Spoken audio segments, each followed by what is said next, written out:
Years after the divorce. His phone rang at 3 a.m. A call that would force him to choose between the past he'd buried and the woman dying on an operating table. But what he found in that hospital room wasn't what anyone expected. March 15, 2024. 3:17 a.m. That was the exact moment James Harper's new life shattered. Divorced 3 years. He'd moved nearly 500 kilometers north to Manchester. Started again. Built walls so high he thought nothing from before could ever climb over them. He hadn't spoken to his ex-wife, Emily, in more than 2 years. Their last words were through solicitors. Cold, formal, slicing up what remained of a 10-year marriage. He thought he'd never hear her name again. But at 3:17 a.m.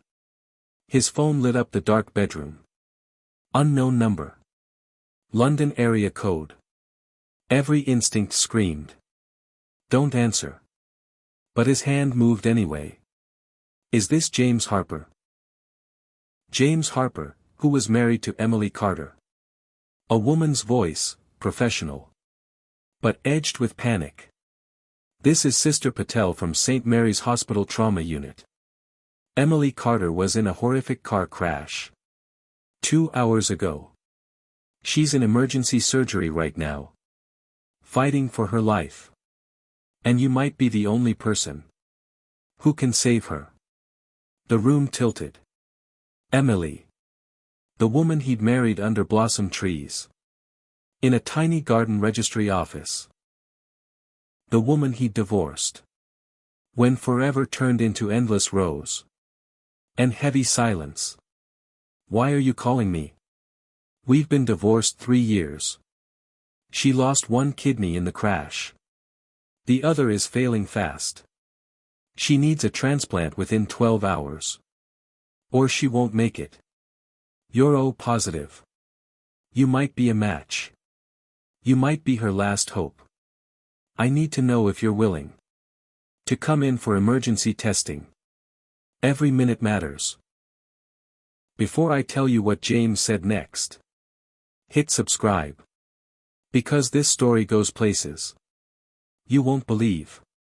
James's mouth turned to ash. I live in Manchester. That's 6 hours by car. Maybe longer. There's a flight at 6:05 a.m. If you're willing. I need you on that plane. I need your answer now. She doesn't have time. The line went dead. James sat frozen. Phone in hand like it might explode. 3 years of therapy. To move past the divorce. 3 years convincing himself he'd done the right thing. And now one call. Asking him to give a piece of himself. To save the woman he'd run from. Memories crashed in. Emily dancing barefoot in their tiny kitchen. At midnight to old Radio 2 tunes. Emily hurling a mug during their worst row. Screaming that he never really listened. Emily's face when he said the words. I can't do this anymore. Devastation. Mixed with quiet relief. They both knew it was over. She'd signed the papers. With trembling hands. Mascara streaking. Whispering. I really thought we'd make it. They'd loved each other so fiercely. It hurt. But love wasn't enough. When she wanted a baby straight away. And he wanted the mortgage paid off first. Love wasn't enough. When every conversation turned into a battlefield. Over money, futures. Or why he was always working late. Love wasn't enough. When they realized they'd become strangers. Who knew exactly how to wound each other. The divorce was his idea. He'd packed his things. Seen her world break. Seen the relief flicker in her eyes too. They split everything. The IKEA sofa, the joint account. The wedding gifts from aunties. No children to argue over. He moved north, changed his number. Deleted Instagram. Built a quiet life with people who'd never heard of Emily. Started seeing Sarah 6 months ago. Kind, straightforward Sarah. Who never asked for deep midnight talks. And now Emily was dying. And he was her last chance. Drop a like. If someone from your past ever came crashing back when you least expected it. Because what James decides next will haunt him forever. He stared at the clock. Less than 2 hours to decide. He could say no. Legally. Morally. He had every right. She had family. Surely someone would match. This wasn't his burden anymore. But if he stayed away, and she died, he'd carry that guilt. Longer and heavier than the divorce ever weighed. At 3:52 a.m. James rang back. Book me on that flight. I'm coming. He threw clothes in a holdall. Left a note for his flatmate. Texted his boss about a family emergency. He didn't text Sarah. How do you explain? You're flying south. To maybe give a kidney. To the ex-wife you never mention. The flight was agony. Every minute stretched. Donating a kidney isn't like giving blood. Major surgery. They'd cut him open. Take an organ. Leave him with one kidney for life. Weeks, months, of recovery. All for a woman who wasn't even in his life anymore. The plane touched down at Heathrow just after 7 a.m. Straight to St. Mary's. The hospital smelled of disinfectant and quiet fear. They were waiting for him at reception. A nurse took him to a side room. Mr. Khan, transplant coordinator. Mid-50s, calm as stone. Mr. Harper, I'll be blunt. Emily's condition is critical. Her remaining kidney is down to 12%. And falling. Without a transplant in the next 10 hours. Her body will shut down. She'll die. What do I need to do? Compatibility tests. 4 hours for results. If you match, we go straight to theater. But you must understand the risks. Subscribe now. Because what the doctor says next will make you question everything about second chances. Mr. Khan listed them calmly. Laparoscopic nephrectomy. 1 kidney removed. Transplanted into Emily. 3 to 4 hour operation. 6 to 8 week recovery. Infection.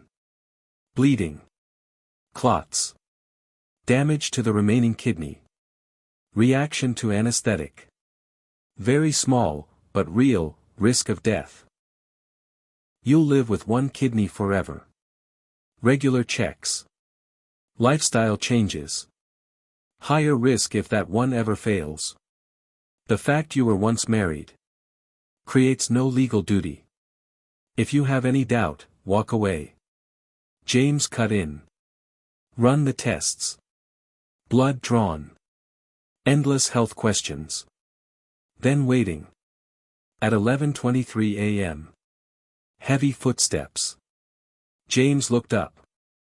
Daniel Carter, Emily's big brother. 6'3". Former rugby player. They hadn't spoken since the decree absolute. James. Daniel's voice cracked. Eyes red. Thank you for coming. We've all been tested. No one matches. I'm B positive. Mum's A negative. Tom's O negative. Sophie's O positive, but 8 months pregnant. You're it. You're literally the last hope. How is she? Can I see her? Daniel looked startled. She's sedated. Unconscious. I know. Can I still see her? Comment below. What would you do in James's place? Because what he sees next changes everything. Daniel led him to the ICU. Stopped at the observation window. She's in there. James looked through the glass. And felt the air leave his lungs. Emily, tubes everywhere. Wires, machines beeping. Pale skin bruised purple. Ventilator tube in her throat. IVs in both arms. She looked tiny. Fragile. Nothing like the woman who'd argue passionately for hours. Who laughed too loudly at pubs. Who danced like the world wasn't watching. The drunk driver walked away. With a broken wrist, Daniel said quietly. Emily's car was crushed. Jaws of life to get her out. She arrested twice in the ambulance. Does she know I'm here? No. Didn't want to raise her hopes. If you said no. Daniel paused. I didn't think you'd come. After everything. I did move on, James said. But that doesn't mean. I want her to die. Results came at 2:17 p.m. Mr. Khan's face told him before words did. You're a perfect match. Not just compatible, perfect. Blood type. Tissue markers. Everything lines up. Medically, it's like you were made to be her donor. Share this. Because what happens next will leave you speechless. James felt the floor sway. Perfect match. After 3 years apart. After separate lives. Their bodies still remembered each other. The irony burned.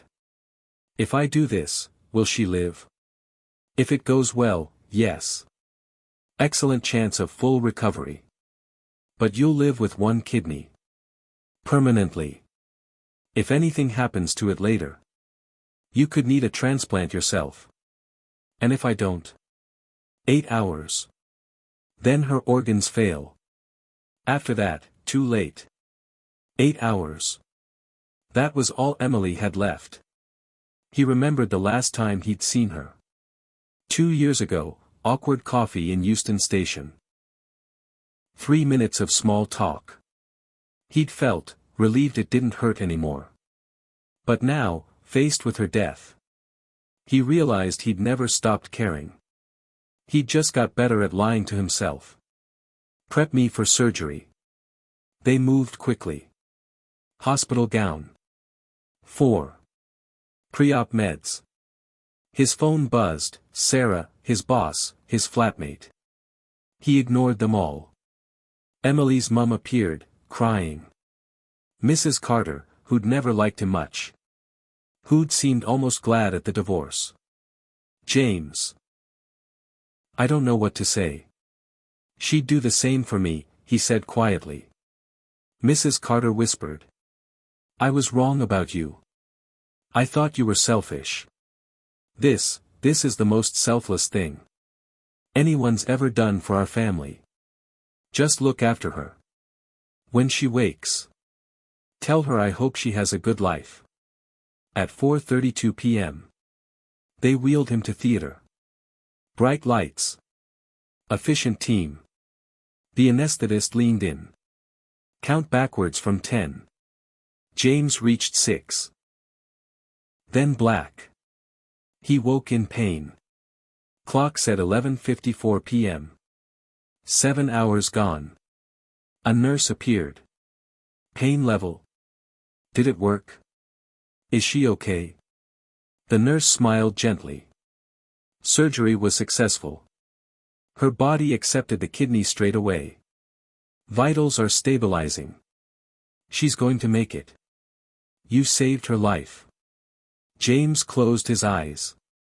Tears slipped down. Emily was going to live. Whatever came next. She had another chance. And he'd given it to her. Like this video. Because what happens when she wakes will break your heart. For 3 days he recovered. Pain bearable. Wounds healing. Daniel visited. Brought proper coffee. On day 3. They wheeled someone past his room. Dark hair. Hospital gown. Moving slowly. Emily. She was awake. Walking. Alive. Their eyes met, just 2 seconds. Shock on her face. Disbelief he was really there. He nodded once. She mouthed. Thank you. Then she was gone. Discharged on day 5. Booked a travelodge nearby. Had to stay 2 weeks for follow-ups. Sarah had stopped texting. That relationship was probably finished. On day 8, his phone rang. James. Emily's voice, shaky, emotional, alive. They told me what you did. I don't understand. After the divorce. After 2 years of nothing. Why? James stared out at the rainy Manchester skyline. From his hotel window. Because 10 years of loving someone doesn't just disappear. Because we couldn't live together. Because you deserved the chance to keep living.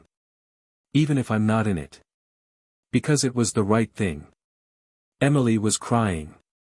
I don't know how to thank you. Just promise me you'll live. Really live. Be happy. That's thanks enough. They talked 2 hours. She told him about the crash. Drunk driver, red light, way too fast. She told him her life now. Year 4 teacher at a primary school. Engaged to a bloke called Tom for 6 months. Tom had been there every day. James told her about Manchester. His coding job, the flat near the canal. They spoke about the divorce, carefully. We really messed it up, she said. We loved each other the wrong way, he replied. Wanted different things. Tried to change each other. But that doesn't mean. It wasn't real. Do you ever think, what if we tried harder? All the time. But I don't think it would have changed much. We were young. Stubborn. Maybe we had to break. So we could grow into better people. Subscribe. Because what happened 6 months later will shock you. Emily went quiet. Tom wants to postpone the wedding. He's unsettled. Keeps asking why my ex-husband would give me a kidney. If we really hated each other. Did you hate me? I wanted to. But no. Never. Just heartbroken. Trying to survive. I never hated you either. I was a coward who ran. Instead of fighting for us. I've spent 3 years wondering. If I made the biggest mistake of my life. The words hung between them. James. I'm not saying this to get you back. I'm saying it because it's true. And life's too short for lies. You almost lost me. When I got that call at 3 a.m. My world stopped. I'd spent 3 years telling myself. I was over you. But I knew the truth. I'd give anything to keep you alive. Even if you spent that life with someone else. Emily sobbed quietly. Why are you telling me this now? Because you deserve to know. I gave you my kidney.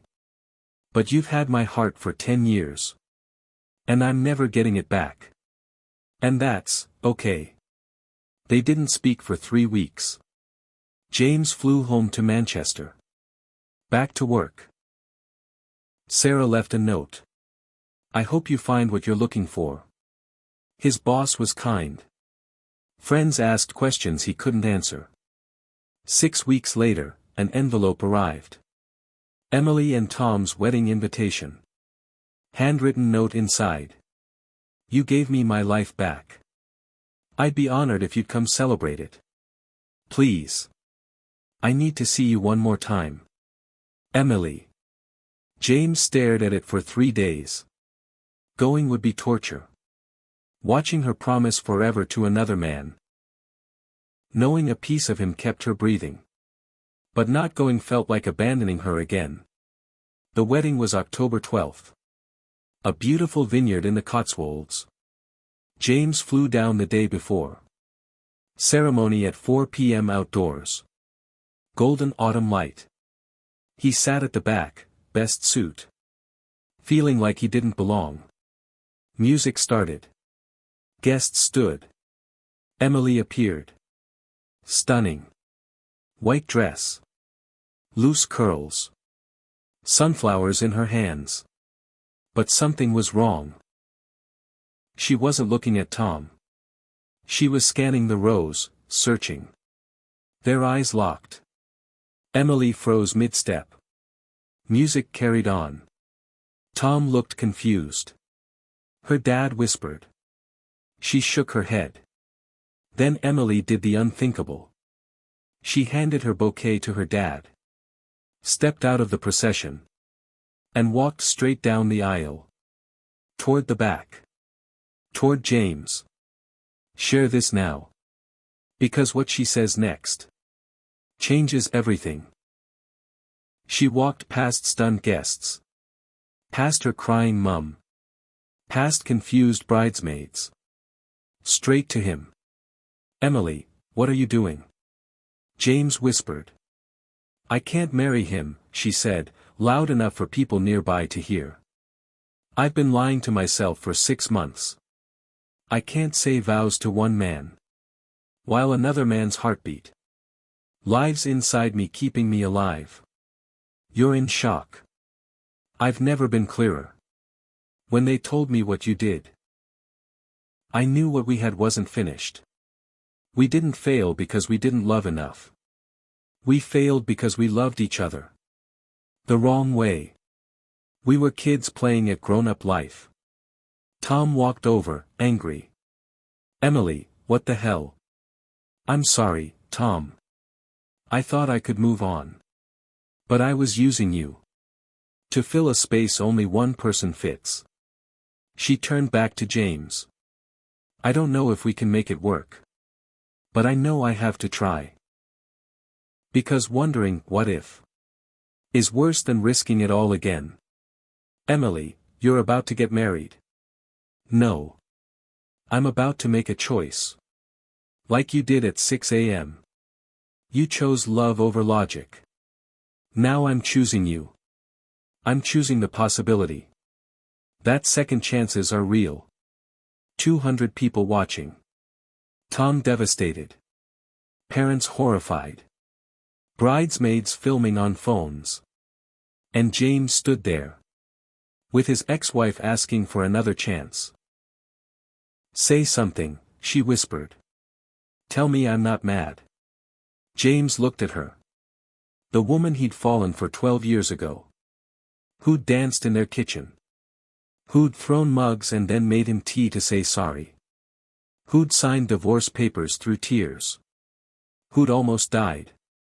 Who was alive because of him. You're completely mad, he said. This is the most insane thing you've ever done.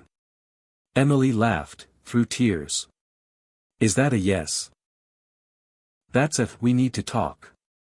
Somewhere that isn't your wedding. He took her hand. Come on. They walked out. Her in white lace, him in his suit. Past 200 stunned guests. In the car park, both breathing hard. I just walked out on my own wedding, she said, dazed. You really did.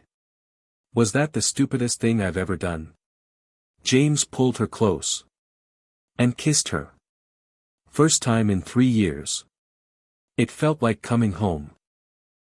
Like every cheesy song about first loves. And second chances. Maybe. Or maybe. It's the bravest thing either of us has ever done. What happens now? We try. But properly this time. Therapy. Talking. Actually listening instead of exploding. Deal. She smiled. Deal. 6 months later. They're not married. Not even living together. Dating slowly. Carefully. Rediscovering each other. Weekly couples counseling. Boundaries. Rules. Better ways to argue. Some days are hard.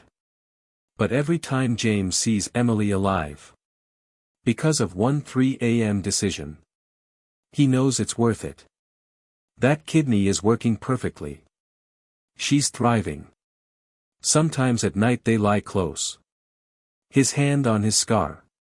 Her hand on hers. Feeling connected in a way no paper ever could capture. Maybe that's the foundation they were missing all along. The next video explains what happened to Tom. And the real reason Emily nearly died that night. Watch it now.